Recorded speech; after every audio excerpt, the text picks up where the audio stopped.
একদা যে আমেরিকার নিরাপত্তা ছাতাকে বিশ্বের জন্য রক্ষা কবচ মনে করা হতো, সেই ছাতা যেন এখন ছিদ্র হয়ে ধসে পড়ছে। কানাডা থেকে আরব আমিরাত, ওয়াশিংটনের দীর্ঘদিনের বিশ্বস্ত মিত্ররা আজ বদলাচ্ছে সুর। পেন্টাগনের সামরিক শক্তি আর ডলারের রাজত্ব এখন ইতিহাসের সবচেয়ে বড় চ্যালেঞ্জের মুখে। খোদ কানাডার প্রধানমন্ত্রী বলছেন, আমেরিকার সাথে ঘনিষ্ঠতা এখন বড় দুর্বলতা। আরব আমিরাতের শীর্ষ পর্যায় থেকে ঘোষণা আসছে, তাদের মাটিতে থাকা মার্কিন ঘাঁটিগুলো এখন নিরাপত্তার বদলে আপদ হয়ে দাঁড়িয়েছে।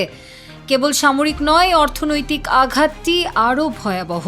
দুবাই সাফ জানিয়ে দিয়েছে, তারা এখন তেলের বাণিজ্য ডলারে নয়, বরং চীনা মুদ্রা ইউয়ানে করতে চায়। ডলারের যে একচেটিয়া দাপট বিশ্ব অর্থনীতিকে শাসন করত, সেই সাম্রাজ্য তাসের ঘরের মতো ভেঙে পড়া এখন শুধু সময়ের অপেক্ষা।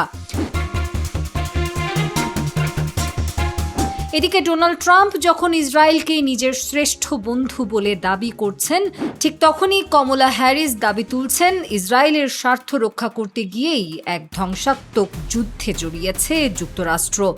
এমনকি খোদ ইসরায়েলি মন্ত্রীরাও স্বীকার করছেন, ওয়াশিংটনকে ইরানের বিরুদ্ধে যুদ্ধে টেনে এনেছে তারাই। তবে কি ওয়াশিংটনের নিরাপত্তা ছাতা হারিয়ে মিত্ররা এবার তেহরান বা বেইজিংয়ের কক্ষপথে ঘুরতে শুরু করছে?